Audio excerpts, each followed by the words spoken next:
Tonight, our audience is asking, should the government be going to court against the COVID inquiry, the inquiry it set up? We're in the East Midlands city of Leicester, a place still reeling from Premier League relegation. In political terms, the wider area has a mix of Labour and Conservative MPs, but it's Labour who control the City Council. People here are also asking, when will we start to feel better off? Should we ban vaping? And what about artificial intelligence? Is it really a threat to humanity? Welcome to Question Time.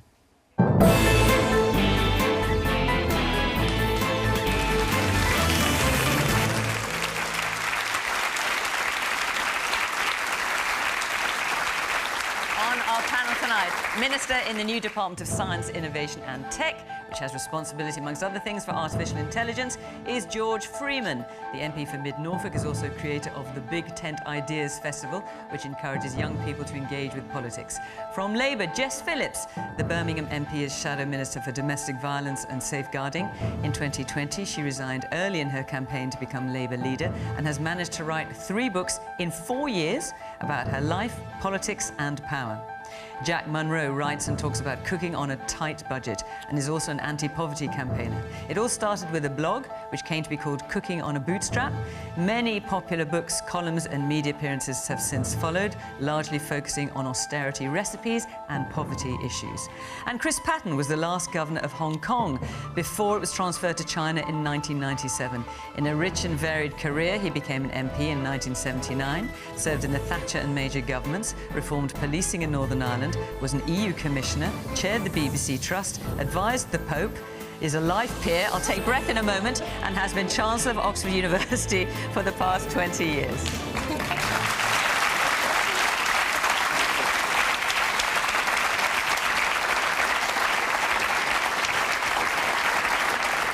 Good evening from Leicester. Before I go any further, I should say that we were due to be joined by Nimco Ali, a former advisor in the Home Office. She's also advocates for women in Africa, which is where she is stuck right now because she's in Ethiopia and was due to get a flight over here and it's been cancelled. So she can't be here tonight. We're very much hoping, of course, that we'll get her on another programme. So, welcome to the panel that we've got. Very pleased to see you. Welcome to our audience here in Leicester, and of course, welcome to you at home. We're on social media as always, and you can also listen to Question Time on BBC Sounds, on a podcast after the programme. Hit subscription if you want to continue listening. But let's take our first question, shall we? Which is from Richard Osborne. Should private WhatsApp messages be immune from public scrutiny? And who should decide? The government or the COVID inquiry? So, Richard, I'm assuming you're referring to something that has just happened today, which is that the government has decided to go to court against the COVID inquiry because it wants the court to decide whether documents should be handed over, in particular WhatsApp messages and diaries belonging to Boris Johnson. The inquiry wants them, the government doesn't want to hand them over. George, do you agree with that decision not to hand them over, to go to court? Can I answer Richard's question and then I'll take yours? He asked too, what do I think about the privacy of WhatsApp messages and should the inquiry decide? Look, I think they're good questions. WhatsApp messages have become a sort of fundamental part of certainly politics. My children tell me nobody under 25 uses WhatsApp. It's a very kind of adult platform. They do other platforms. But WhatsApps have become the absolute mainstream of conversation and discourse in politics, but not the official channel of government. And as a minister, the first thing you're reminded as you take office is that all official business has to go through official email channels, your private office, the box, official papers. So WhatsApp is the medium through which Jess and I might message each other and she'll say, look, we've got a bill coming up, could you give it an easy time? It's a good thing to do. And we're talking, it's conversation. So on the one hand, I think you've got to have a situation where parliamentarians, ministers can talk in private and exchange, and it's the oil of good democracy. It has been since the day of Cicero. But of course, the minute you write it down, it is in writing. And I think the best advice is probably, if you don't want it ever to be subpoenaed or taken out of context, don't write it down. But everyone's rushing around 24/7, messaging each other. So I think the idea that ministers, people in government, advisors should be able to have private conversations is really important. But when you've got something as serious as the COVID inquiry, let's not forget, looking at a situation, a terrible tragedy worldwide in which 120,000 people died, it is vital that we get to the bottom of exactly what happened. Not so we can have some witch hunt, of course mistakes were made, but so we can learn the right lessons. And it's for that reason the government has, set up the inquiry, appointed Baroness Hallett, who's a very distinguished judge, and given over, I think I checked this morning, it's 55,000 documents, 24 personal witness statements, 8 corporate statements. OK, but should it hand over these documents? So the That's the reason we've challenged this is that everything relating to COVID, we've said should be handed over. But these, it's a Section 2021 order which says everything.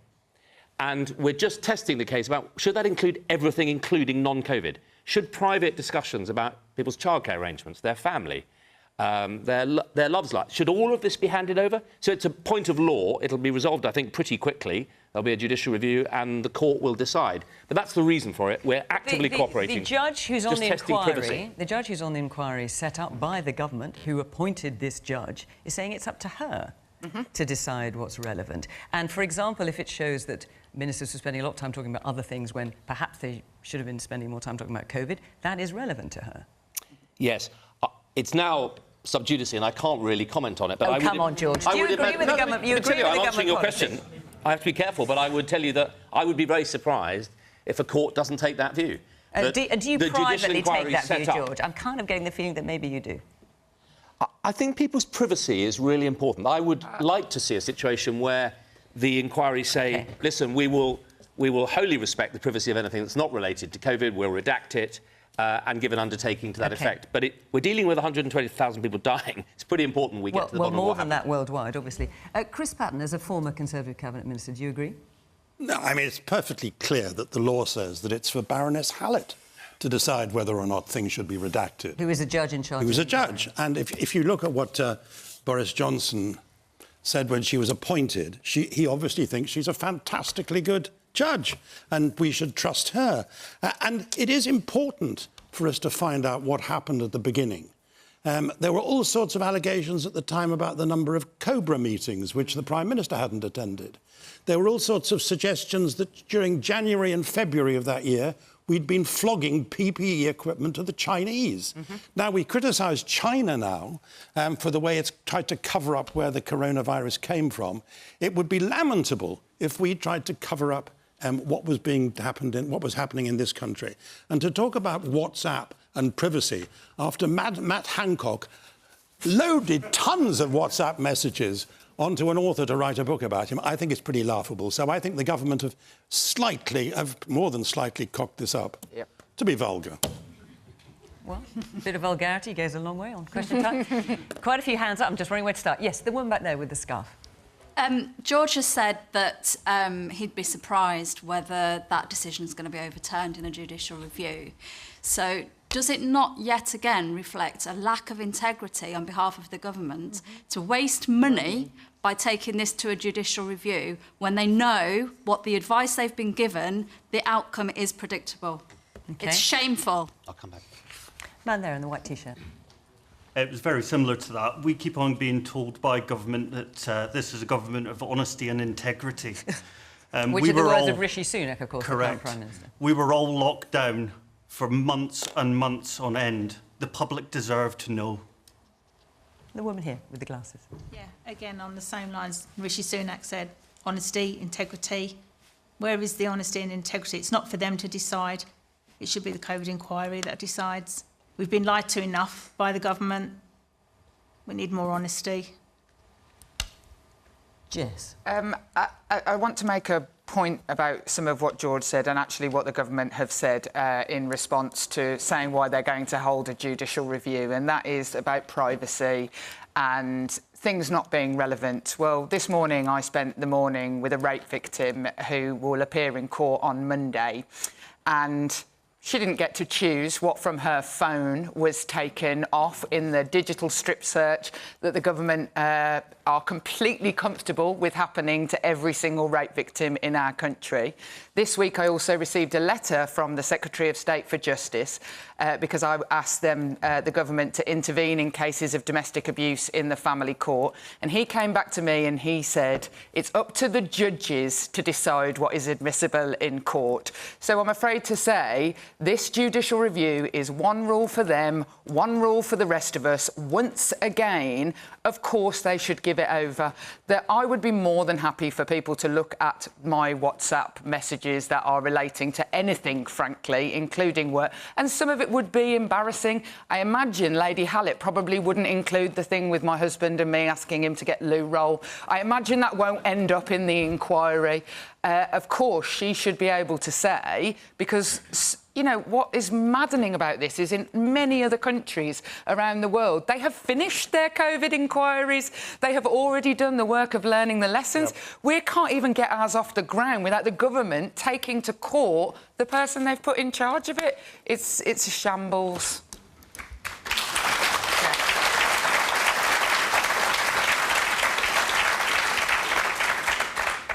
I mean, I just want to come in and say that the bones of the COVID inquiry are to investigate potential dishonesty and potential criminal behaviour, and in no other circumstances would the people on the other end of those allegations be allowed to pick and choose what evidence they serve up to the judge.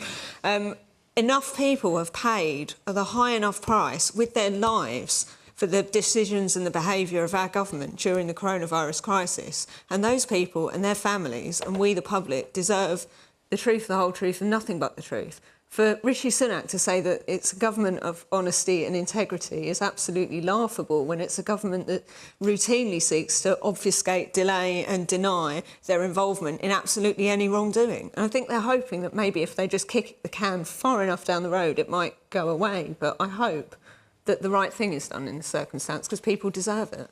Okay. I think there is a real issue about the advice that civil servants give to ministers, which it's reasonable to protect. But if that's how you're conducting, if how you're conducting government is to do it on WhatsApp, then no holds barred. It's a crazy way of performing in government. George, given what you're hearing from the audience and from the panel here, and from what you said just now, it sounds like you think you probably won't win this action in court. And I'm wondering, do you think you'll even win it in the court of public opinion? Well, no, to be clear, and I sympathise with the points that were made. I wasn't, as you know, I was making very clear this is a really serious inquiry. There are vital lessons to be learned. I take issue with I know there's an assumption, perhaps, Jack, and in the room, that it's just a whole bunch of criminals waiting to be caught. I don't think that. I think there were some really important lessons about, actually big lessons about the centralisation of the NHS, data, a whole lot of lessons about epidemiology, about how you deal with all this, as well as... And what about Jess's point about people yes, don't have the right to say, well, you can have this... I was going through them. I completely agree that, in the end, this is a judicial decision. It'll be taken by the courts, and I happen to think the courts will probably take the view that Baroness Hallett, who's running the inquiry, is perfectly entitled and empowered to decide what evidence she wants. So to that woman's point, are you wasting public money by going to court in the first place? I wanted to answer that point, that I don't think it is a cynical waste of time at all. The privacy point is relevant. I think it'll clear up and give people confidence, even if all this achieves is to make very clear that the inquiry will treat with absolute confidentiality anything private, and we can get on with it. But I think it is really important that the rules of this are made clear, and I absolutely have very little doubt that the courts will find that Baroness Hallett will decide what evidence she deems relevant, and then we can get on with it. So the government's, just to be clear, you're saying the government's going to court, but it thinks it's going to lose? No, it's going to court to test. But you think you're going to lose? No, I'm saying, I think personally, it's quite likely that the courts will rule that Baroness Hallett will decide what evidence, but I think it's a point worth testing. All right, I'm going to take a few more points from the audience before I move on. Yes, the person at the back there, and the man with the glasses on, yes. Yes, you, sir. On the privacy point, is that not a reason to have two separate phones or two separate systems for communicating? One for the business side of things, those conversations that you're having with Jess, and another one for the private life that's going on that doesn't need to be seen by a COVID inquiry or future inquiries. OK, and the man a little bit further forward in the dark jacket, yes. Yeah, I agree with you, Fiona. It's the decision of the court versus decision of the public. And even coming to question time, all our Facebook, Twitter, everything account was checked before coming as an audience. So if it is the rule for the public, bit of background checking on you all. Yeah. It's the I think BBC for the government, the after all. rules should be the same. I think. Yeah, that's what my view is. Thank you. Okay. And the man next to you, just put your hand up. Let's hear from you. Thank you.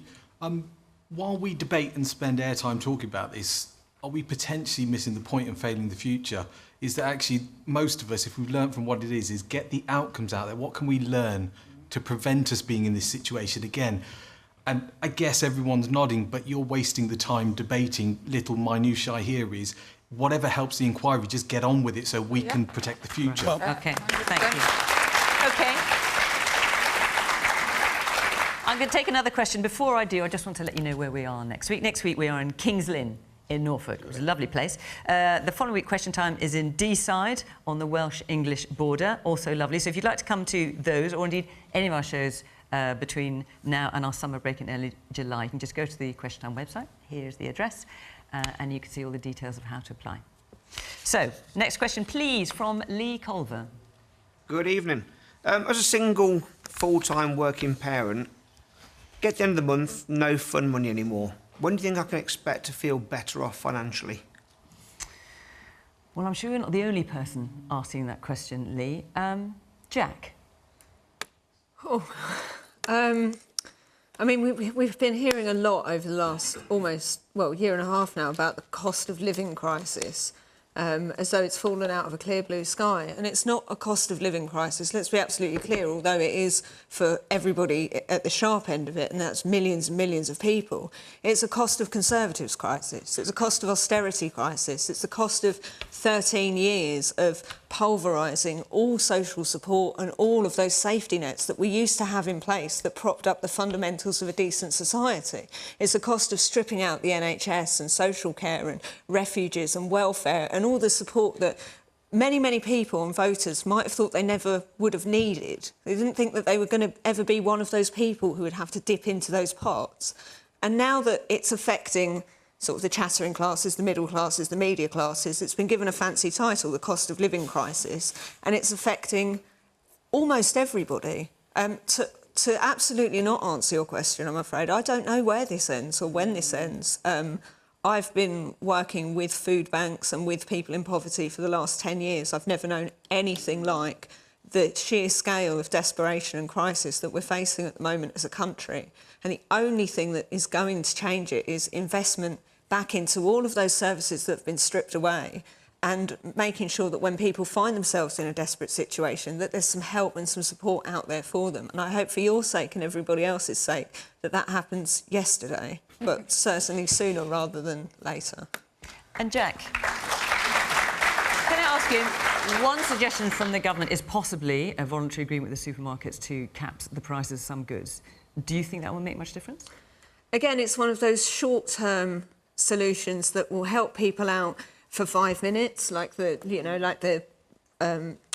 money for the energy fund or the £20 uplift for universal credit that was then taken away. But what the government need to do is they need to invest in wages and they need to invest in social care and support and they need to invest in benefits, because capping the price of milk will help people this week, but it just means that supermarkets will push up the prices of other essential products that might not have made the shortlist, so your overall shopping bill won't come down anyway. I mean, I've campaigned to keep supermarket prices at a budget level myself over the last couple of years because of the cost of living crisis, but it's not a long-term solution. The onus shouldn't be on supermarkets to drive their prices down to poverty wages. The onus should be on employers and on the government to ensure that everyone's got a decent basic living standard. OK. So, George, Lee is asking, when can he expect to feel financially better off again?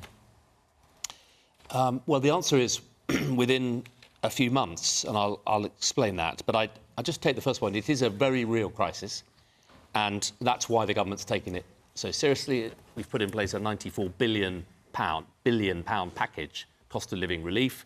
That's worth £3,500 to the average household. That is not a small measure. It is a huge and significant measure, and we've taken it because we understand and feel and share. In fact, it is just about everybody in this country is feeling it, but of course those on lower incomes are feeling it hardest, and that's why we've done what I think is the right thing. But I reject I'll come to when exactly and why, but I reject the notion it's a cost of conservatism. I know it suits Jack and Jess may have a bite at the same point. But it's not just that, because it's going on across the whole of Western Europe. It's going on across the world, actually, and it's been caused by a whole series of things. The pandemic, it was the biggest economic shutdown for 300 years. And shutting the economy and firing it up does not happen without huge damage to the economy. The cost of the Ukraine war, not just the physical cost of it, but Putin turning off the gas taps to trigger a Western European gas recession.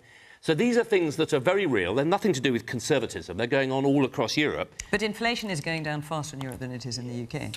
It is. So we have a problem in this. We have one or two really serious problems. Food inflation, particularly, is stubborn in this country. And there's a whole raft of reasons for that. And we're trying to get to the bottom of how we can try and ease that pressure. In the end, what you have to do is get inflation out of the economy. It's boring, but if you don't get rid of inflation, you will keep on chucking more and more money at the problem. Money will get less valuable. We've been there back in the 70s. So the IMF and the Bank of England say inflation won't reach 2%, which is the Bank of England target, until the middle of 2025. Others are saying until 2026. Is that how long Lee is going to have to wait? No, it's not, and I'll explain why. So the good news is the OBR have just said we're not on target to go into recession this year, which was forecast. We're doing better than expected. Last 2 years, we've had the highest growth in the G7. This year, we're forecast to come out and get into growth later this year.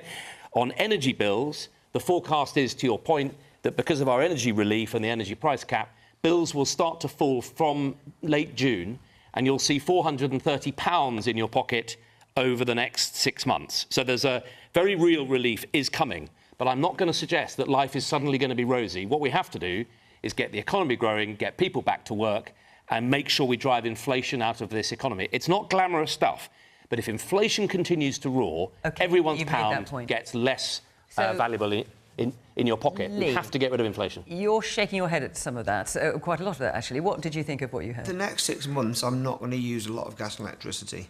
It's summer. Yeah. It was great getting help over the winter, which is when prices were actually lower.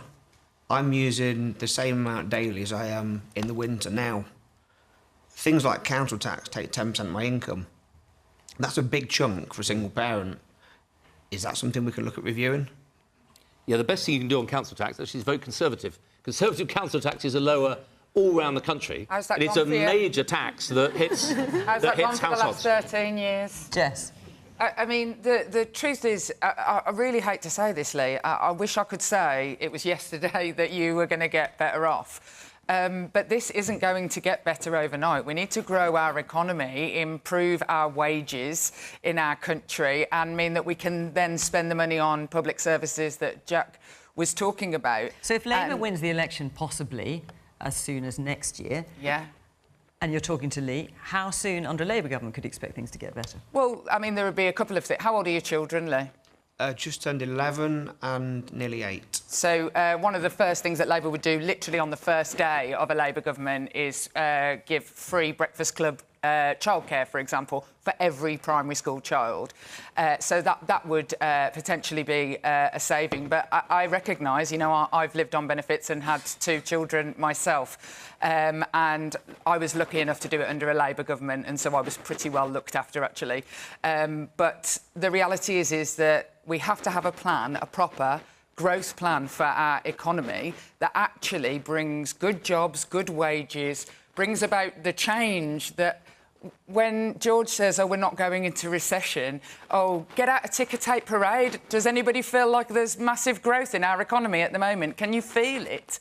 Until people in my constituency feel like it's actually reaching them, I'm not going to wave a little flag and say, well done, Rishi Sunak. The reality is, and the Labour Party has a green industrial plan that has been said by many, many different captains of industry to be the only people on the pitch with regard to growth at the moment, growth in house building. We just need to laser focus on having sustained growth in our country. So then you feel it, not just 400 quid 1 year, you feel 400 quid every year, every month. Okay. That's when it's going to change. Man here in the front. I think it's wholly lamentable that a G7 country finds itself in a situation where normally law-abiding citizens are resorting to shoplifting baby formula in this day and age. And also, I think it's time that we actually accepted that the levelling up agenda is not working. hasn't worked, and those funds are probably better directed to helping the people that need it now. I think on the price cap for the shops, that's a very blunt tool. The very upper classes and the middle classes are going to benefit. It's not targeted enough at the people that really need it. So less blunt tools, more targeted support for the people that need it. And it isn't a cost of living crisis, it's a cost of existing crisis for the average person on the street. Okay. And the woman behind you in the stripy top. Going back to the energy payments, which were fantastic, but do you think that a lot of people received it that didn't really need it?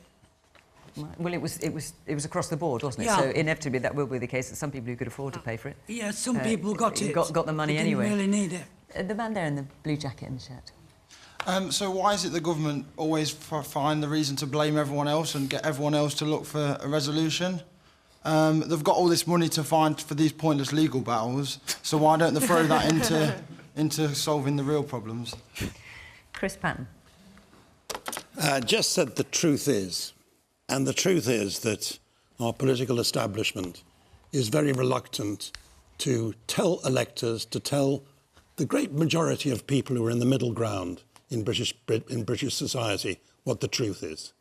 And the truth is we're in one hell of a mess. Yeah. Our GDP per capita now is less than not only France, Germany, the Netherlands, it's lower than Ireland. It's lower, for heaven's sake, than Lithuania. The poorest 20% in Britain are poorer than the poorest 20% in Poland. That is not the sign of a community, of a country which has things going for it. I don't know if any of you listen to the Today programme. It's the way I wake up every day. And I listened to Larry Summers, the former American Treasury Secretary, this morning, talking about the world and talking about Britain. And he was arguing that Britain is in a much worse position than others. They were all facing a really difficult international situation. Why are we in a worse situation? First of all, because of inflation, and inflation is partly a result of spending a great deal of money which was necessary in order to deal with energy prices, and I think Rishi Sunak did that extremely well in the furlough scheme. It's also because of a lax monetary policy by the Bank of England. But it's also, and this is a word one isn't supposed to use anymore, it's also because of Brexit. It's because of what Brexit did to the value of the pound. It's because of what Brexit has done to make it more difficult for us to import goods and for us to import labour. And importing food now is costing us, according to the LSE, £7 billion more a year because we're outside the European Union. And until we start facing up to the realities of our life, to the fact that we can't possibly spend money on all the things we want, increase public spending and cut taxes. It's absolutely impossible. You can't do all those things. And I just wish, I think Rishi Sunak and Keir Starmer are decent human beings. I just wish they would fess up to the fact that we have to tell people what they're going to have to expect in the next few years, because I think it's going to be very tough to get out of the hole that we're in.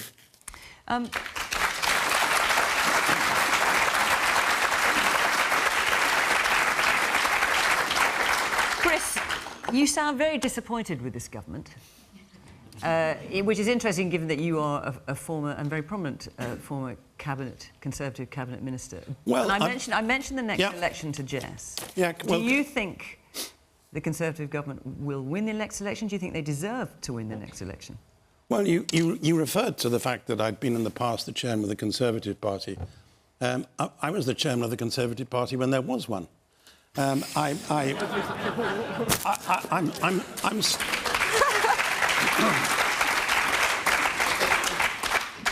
still a Conservative, and I'm a Conservative for the same sort of reasons that Michael Heseltine is a Conservative, or Ken Clarke. I don't find I have very much in common with, for example, some of the flat earthers on the right of the Conservative Party, any more than Jess would have had any much sympathy for Jeremy Corbyn, about whom she was extremely brave in the past. I really do think that we want, if we're going to get out of this mess, to be honest about the issues that face us and get out of the ideological bolt holes, and also stop thinking that policy is about getting headlines in the tabloid papers. Policy is more serious than that. OK, so do you think the Conservatives could do with the time a spell in opposition? Having avoided spells in opposition in the past when people said it'd be really good for you, and I thought, I remembered what it was like in opposition. Boom! Terrible. As Jess would, it's really awful. What I hope is that the next election is fought between the two big parties on the basis of telling people the truth about the state of our economy and what needs to be done. And I think that goes for housing policy, it goes for the health service, it goes for dealing with the elderly. We actually have to be honest, and there are occasions when the two big parties should work together. Why don't we work together on issues like the care of the elderly and the Dilnot report and so many other things? We should actually work together on a number of issues instead of scoring points off one another. I agree. So, George, I better let you respond to some of that. So, I heard you saying hear, hear to some of what Chris Patten said. I didn't hear you saying hear, hear to when he said I was a member of the Conservative Party when there was one. What do you make of that? Well, everyone always says that. He's earned the right I'm not sure they to do. be able to... He's earned the right to be able to say it. Look, I agree with much of what Chris said, and I've always been a huge admirer and fan of his. And the only thing I would add is if we're going to be honest, which I would love us to be, and talk about cross-party, I set up the Big Tent Festival, and Jess has been, and Nimco, who would have been here, has been. We do need a much more mature debate. I think the young and others in this country want the truth. They want to know and have a proper debate, and they're ready for it. And I think we're in a situation where successive parties have been trying to promise jam tomorrow, and actually people want to know what is the mess today properly. So I buy that. The only thing is, I think you need to add to that list a problem of ever-increasing expenditure on the NHS, for example. Since I've been in Parliament 13 years, it's gone up a third. It's gone from 30-odd% of public spending to 40-something odd. You're not seeing a third increase in output on the ground, in your GP, in your dental practice. Where's it all going? I'm not blaming anyone in the NHS. I'm just saying we also have a problem of inefficient, unmodernised public services, which I'd add to the list that Chris set out. And on Brexit, for what it's worth, look, I voted Remain because I felt that there would always be a short-term cost. And if you do it, you have to deliver a medium and long-term gain. And I think we're now in that very difficult bit where the costs are obvious. So you agree with Chris that it is costing... I think it's that we are paying the cost of Brexit in our food bills? I think it has had some costs. But I also think there are some real advantages. And when Jess talks about creating a new economy, I'm not taking any lectures from anyone on that. I've had a whole career, 15 years of venture capital, building new businesses. We've set up a new department. We're growing the industries of tomorrow here. And regulatory freedom, whether it's in autonomous vehicles or in AI or in agri-tech or in medicine drug discovery, those regulatory freedoms are hugely valuable to attract money. So it's not as simple as Tories bad, Labour good, spending, all spending good. We have to have a proper debate about how we take your money and invest it better for tomorrow's public services and economy. OK, I'm going to move on from this subject and take another question, which a lot of you have asked about. I wasn't sure it would come up this week, but it has. Steve Churton. Yes, thank you. Should the UK follow the lead of Australia and ban all vapes unless they are prescribed by a medical professional? Yes. Right. OK, so sort of meanly, because normally what goes on in the green room stays in the green room. Jess. But you were vaping, so I'm going to come to you first. What is Labour's policy on vaping? I made you blush now. Yeah, no. I in the spirit of honesty, I am a vapor. I'm on Chris Whitty's good list, though, because I vape because I gave up smoking. I smoked as a child, and I smoked for many, many, many years, and now I vape instead of smoking. And it's the only thing... Do you vape in the House of Commons? No. Hang on. I thought I just lobbed that in there. Yeah, yes, sometimes. Not in the chamber. The Speaker wouldn't allow for that. Look, Labour's view on this is that, it is definitely a benefit for helping people give up smoking, and that has been, I think, proven. But there is lots of concerns, and in fact, in one of the health bills recently, the Labour Party put forward a measure to ban the marketing to children of children's flavours and children's colours on vapes, and the Conservatives did vote against that. And now it's very good to hear that Rishi Sunak wants to have a look at that now. But that would be our view, is we definitely need to have a look at this. And I've got 2 sons, and lots of their friends vape, to be perfectly honest. And it is definitely because they are targeted. And teachers are saying things like that kids are leaving lessons to go to the toilet because they're needing to go and vape and things, which you would never have done with smoking, because you could have told, couldn't you? Like, that no, you could smell it. You could smell it. So it's a real concern, and the point is to stop people being addicted to nicotine, not getting young people addicted to nicotine. And do you think what Australia's doing, a ban, that's what the question about, do you think that's a step too far, or a ban on vaping altogether? Well, you can only vape in Australia if you get a prescription. OK, so well, I would get a prescription, wouldn't I? Every time Wes Streeting talks about it, I'm like that, oh my gosh, yeah, but you haven't smoked for 6 vape. years, you might not get a prescription I might not get a prescription now. Look, I think that we need to look at the children's element of this before we jump in with 2 feet about Australia, but time will come, I imagine. Jack? I mean, I'm a parent to a 13-year-old, and his friends, lots of his friends vape. I found a vape in his blazer. He won't like me saying that on BBC, but I had to have a conversation with him about it. How old did you say he was? 13. I vape, but I don't vape those 20-milligram multicoloured bars in the glorious flavours that are marketed at children. I think the way to tackle this is the same way that retailers are tackled for selling alcohol to children. You never hear of it these days. You never hear of retailers being penalised because they've sold a bottle of vodka to a 12-year-old, because the penalties for that are so harsh and the procedures for that are so well regulated that it just doesn't happen. So I think a clampdown needs to start on where the kids are getting the vapes from in the first place, and putting the onus on retailers not to sell them to children in the first place. I think, adults, which I count myself one most of the time, I can make a decision to ingest some nicotine behind the scenes here and there because it makes me a slightly nicer person. But my son and his friends don't have the emotional maturity to be able to make those decisions. We're trying to, as Jess said, get people to have less nicotine in their bodies and in their lives, not encourage them to pick it up as a habit if it's not a habit that they already had. Jack, we'd love you to come back on the programme. Now that you've just outed your son, I'm not sure your family will allow you. but anyway, yes, the man there in the glasses. I'm 17 years old and I attend college, so in the toilets, every single day when I go in, there's people vaping and they miss the lessons. Instead of going to the lessons, they're seeing their mates chatting away and vaping, and I feel like it's not regulated enough, because I'm on Snapchat, and everyone's Snapchat stories that I see every single day, there's people selling them, and there's a back market, and they make their money through that, and I feel like the government should do more. OK. Chris? I smoke the real stuff. And unrepentantly. I started when I was at school, and our lavatories must have smelled very differently to the ones in the grammar school here. I started when I was at school. I went on till I was in my late 30s and I gave up. I'm delighted I did, because in the last few months, 2 of my best friends have died because they smoked. I don't think I could have managed to give up smoking while doing some sort of intermediary step.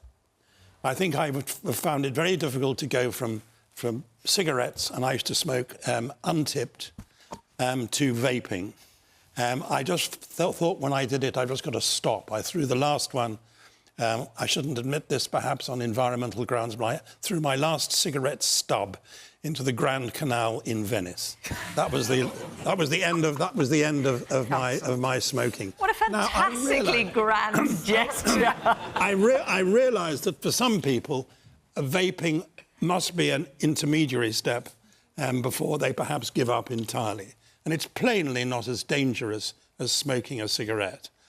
But the sensible thing to do, as far as young people are concerned, and I'm delighted the government have started to move on this, I think we should just ban the sale of vapes to under-18s. Well, it is illegal to sell vapes to under-18s. Yeah. Well, what happens is children them.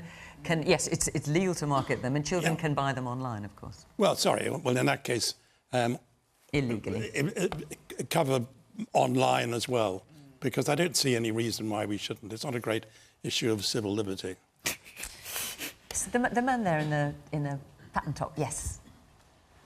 Can't we just do what we did to cigarettes and put them in brown, horrible packaging with what can happen to you if you smoke them, especially to younger kids when they don't need it? Trouble is, Yes, we don't know, do we? which is also what they're suggesting in Australia to be kind of pharmaceutical packaging. You know, for those of you who don't vape, who not necessarily au fait with exactly what kind of things are out there, there's one brand, for example, that offers flavours like green gummy bear and raz lemonade. So the government has just closed a loophole in the law that allows retailers to hand out free samples to children of vapes, even though the children can't legally buy them. So you've done that. But what about Jess's point that the Labour suggested an amendment to stop, what was it, to stop marketing vapes to children, and the government didn't want to go along with that? Why not? Well, only because we are literally in the course of introducing that very clampdown that you've talked about, and we've... What, the one I just mentioned? A whole raft of things that I will list off, and we've set out a call for evidence for more things. Yeah.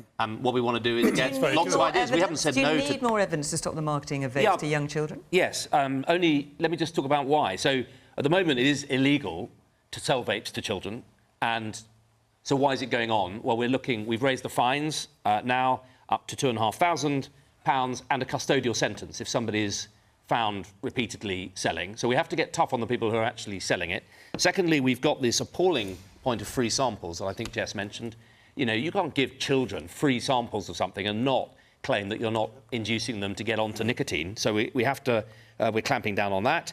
I think the health warnings is actually a very sensible possibility, and I know Chris Whitty feels very strongly that all nicotine products should come with an addiction warning, because the truth is, this story illustrates it, we need, as Chris Whitty has said, we need to help people who are addicted to nicotine-related tobacco, which is a killer, to get off it. And vaping does have an important utility for those people.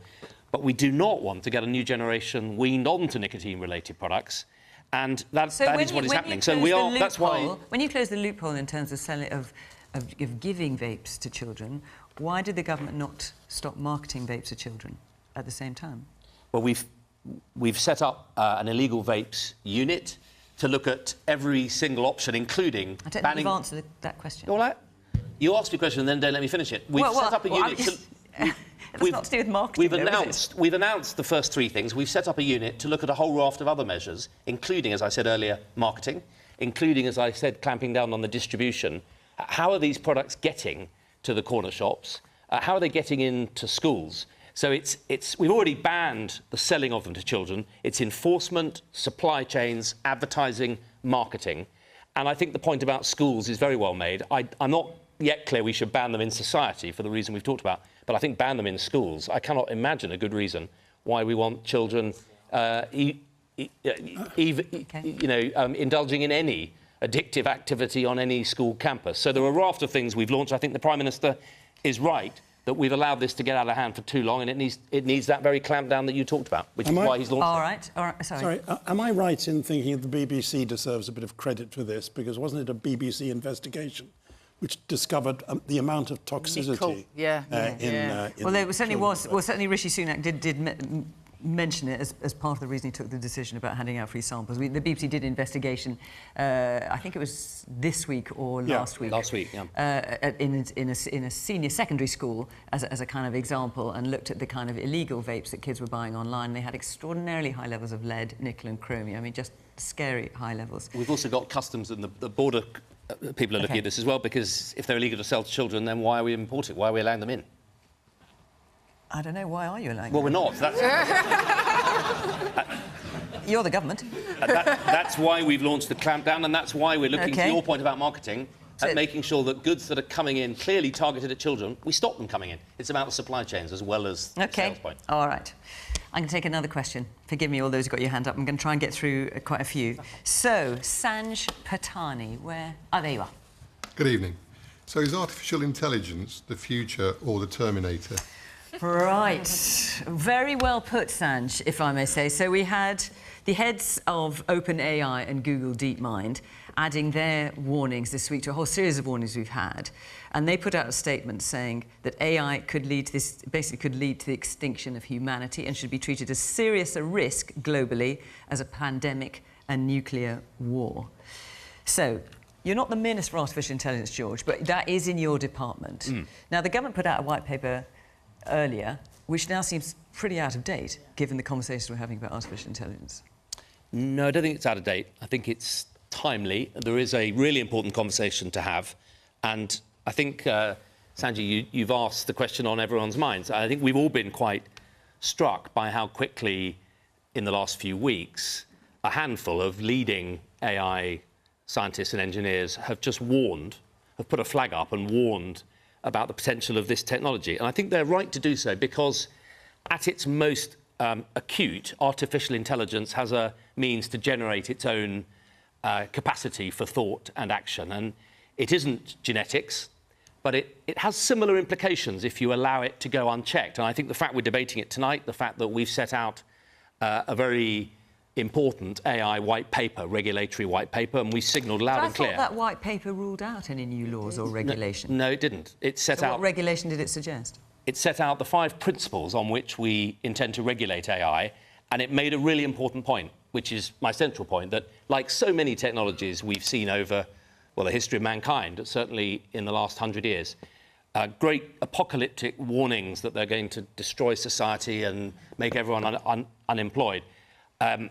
My instinct and the government's instinct is that this needs proper regulation, and we should regulate not AI as some monster, but think about how we use it. So in my background career, we used very basic AI, and it's now used for drug discovery, and it shatters the time it takes to get to discover a drug. It'll drive through vast amounts of data. It'll help you discover new medicines. It's being used in climate change for tracking climate patterns. It's being used in a raft of really important ways.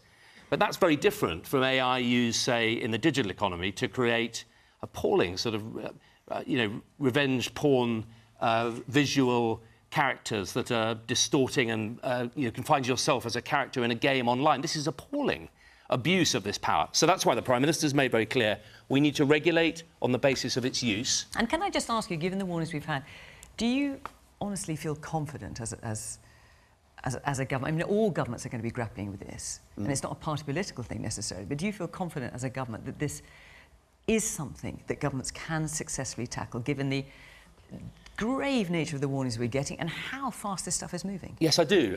I've just got back from the G7 Science and Technology Ministers, and I raised it as something we felt very seriously, should be taken seriously by the international community, because your point, there's no point the UK on our own regulating if we're not going with the advanced economies. And that issue is one that we've all gripped, and all countries agree that it needs to be gripped properly, and there need to be some proper regulatory frameworks. But I think the UK has an opportunity here to move more quickly and to try and set out some clear rules in different applications. The EU is looking to regulate AI as one technology.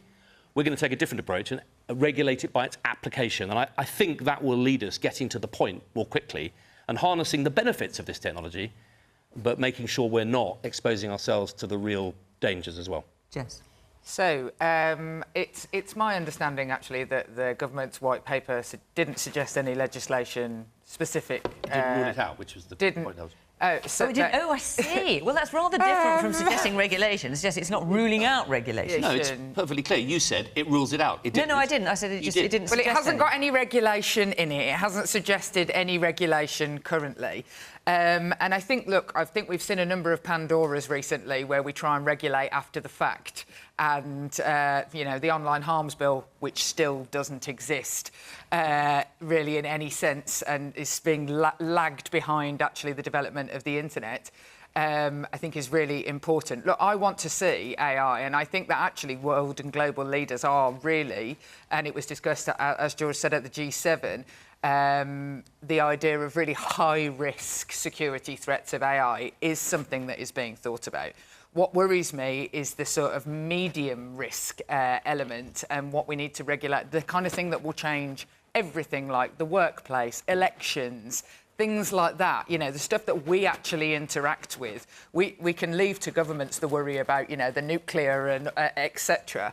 And I don't think that if the government don't harness what it's going to do with that alongside workers and change it with businesses and workers involved in how this change is going to happen, and just leaves it to big tech bros, and we all know that Rishi Sunak is never more comfortable than when he's wearing a hoodie with his tech bro pals. Like, if we just allow them to design it for them, we end up once again with massive tech giants ruling over our lives. And so actually, I think that the white paper was out of date the second that it was written.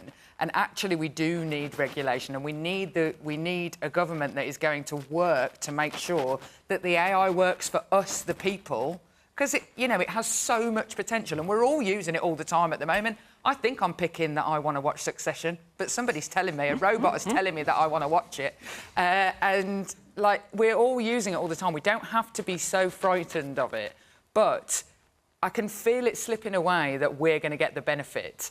The benefit's going to be decided by people with loads and loads of money, and actually we want to make sure that it's for all of us.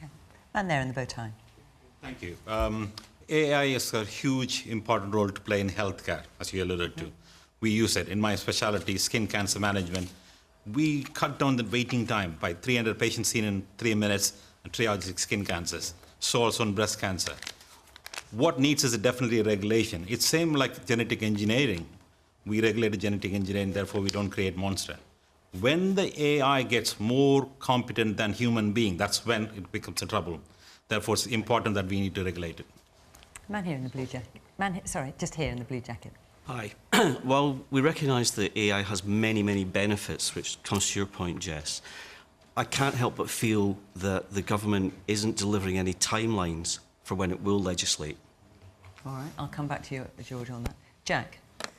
I mean, when I was a child and I watched, fantasy films about the rise of the robots, artificial intelligence, it was kind of sold to us that the robots and the artificial intelligence would be doing the minimum wage back-breaking work, like, moving the parcels around the warehouses and doing the cleaning jobs and freeing up human beings to make art and create and write music and recipes and essays and live full and creative and meaningful lives. And we seem to find ourselves in a situation where the AI is making the art and the songs and the recipes and the essays, and the human beings are working more and more minimum wage backbreaking work in order to fund it. And that just feels like it's entirely the wrong way round. And I don't know if that's something that can go back in its box, but when you've got schools who are holding art exhibitions of AI-produced work, at a cost to their art students who've been working on their own portfolios for years, what message does that send those students and other human beings about our values and what we can contribute to society when it can all just be written off with something that's been junked up by a robot in 10 seconds flat? And that's not a world that I want to live in. I want the robots to be doing the back-breaking minimum wage work so that we have the freedom to make the art and make the songs and write the recipes and do the creative stuff. That's what we were told would happen. The man there with the glasses, the green shirt, yes. The government seems to be making the point that it wants to make sort of British regulations that are separate from European regulations. And does that not make it harder for British businesses to invent technologies and then market them in the EU? And does that not make it harder for sort of cross-border trade to occur? Surely it makes more sense to be working with other economies so that we can prosper together. OK, and the man here. Are you going to collect tax receipts if there's no humans to collect tax from? Well, it might be quite nice to pay less tax, actually. I don't know. And the man there in the check shirt. You mentioned music. Just sort of cast whether you're in fact old enough to remember the song in the year 2525, If Man Is Still Alive, Won't Need No Arms, No Legs. Is this the way AI is this the way AI is going? I actually the person whose name's gone out of my head, who was credited with inventing the World Wide Web, said it was his worst day's work. Tim Berners-Lee. Tim Berners-Lee. Yeah, he said it was his worst day's work. It's all got to be about controlling the use. Clearly there are benefits, but the risks to us all are enormous. Chris Patten. First of all, contrary to what Jess said, and the thing that really worries me is that it's actually the heads of these big tech firms who are asking to be regulated by government. They went to Congress and asked to be regulated.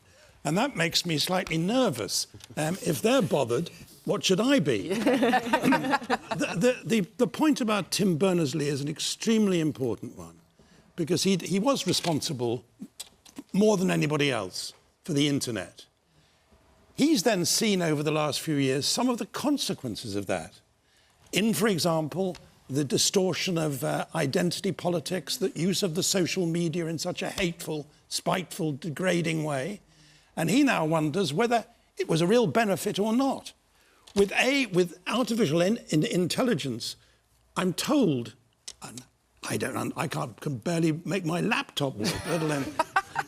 I'm told that the real... Too busy smoking, Chris, that's what it is. Chucking in the Grand Canal. The real problem, which George will be able to tell us about, is artificial general intelligence, which is the point at which artificial intelligence doesn't need any human intervention. There's just one point which isn't as grand or awful as all that, saying, of course, we have to regulate, of course, we have to find ways in which we can regulate across borders. But artificial intelligence is already posing problems in schools and universities. Yes. And I'm really pleased that there's a group of head teachers, for example, who are looking at ways in which artificial intelligence can help teachers and help at primary schools, for example, do without rote learning and help kids in that sort of way. But it's a real challenge for educators, both at schools and in higher education. And I think we should help them deal with that. But I think there and in other ways, in medical research, as was suggested, it could be a great bonus. But this is something we don't really know what it is. We know we've got to control it. Man here in the glasses. If AI can do what humans can do, doesn't that make us redundant as humans if that can just do what we do? They can't breed. Yet. Yeah, but we don't need us to. And the man back there, yes. Yes, you, sir. I think they were saying regarding the regulations, replying back to Chris, how some of the big tech bosses were saying it just to cut down on competition from any new companies trying to basically break into the market. What's your thoughts on that one? Well, listen, let's George, let me bring you in here. I mean, I don't know if you want to answer that point, but also the man here, you talked about when is the government going to legislate, what's the timeline for that? And the point you made up there is, if you have different legislation compared to the EU, say, for example, or other countries, is that making it harder for UK tech companies? Yeah, there's some really good points I'd like to take. Just on that one, the regulatory alignment point. Look, in the end, there's a global race for investment in AI, but there's also a global race to make sure we're secure in a world of AI, and it's a race. And I made that point at the G7. All the G7 economies accept that it's not in anyone's interest to allow one country to dominate or one company to dominate. So there's a race here, actually, for enlightened regulation, and I'm very confident, as we do with medical regulation, that we work very closely with the European regulators. We are highly regarded as a regulator, and I don't see any reason for that to change. In fact, I think we can be something of a test bed for regulation. Just on a couple of points, I think the elections point I think Jess made, I think is very concerning. It's clear that AI has started to be used in elections in ways that we don't yet fully understand, similarly in education. And I think the point the gentleman here made, you know, in the end, like a market, markets only work with values, with rules. You can't do anything in a market. They have to be properly regulated, as do technologies. And I think at its most fundamental, all of us, I think, agree that the AI revolution mustn't be at the expense of our shared humanity and the lived human experience of the child imagining, of fresh air, of all of that. And I actually think what we're seeing is a counter-response. People saying, look, I want to harness it for good. I do not want it dominating my lives. And I think if ever there was a topic for some cross-party work in Parliament, Upper House and House of Commons, this is it. I have to say, just on the economy impact, I come from a rural agricultural area. I used to do back-breaking jobs, pulling weeds out of fields. Most of that is now done by machines. There are more jobs being created, actually, in cheese and gin and all the food processing. And in AI, actually, in agriculture, a very powerful tool for making sure you only apply water or crop protection where it's needed. So it has benign uses and is creating jobs, but it needs regulation. That's why we set out the principles, and we're in the process now of framing specific proposals in different fields. And I'm afraid that is where we must end it. We are out of time. Thank you very much to the panel. Thank you very much to all of you here in Leicester for coming along this evening. And, of course, as always, thank you to you at home for watching. From Question Time, for now, until next week, bye-bye.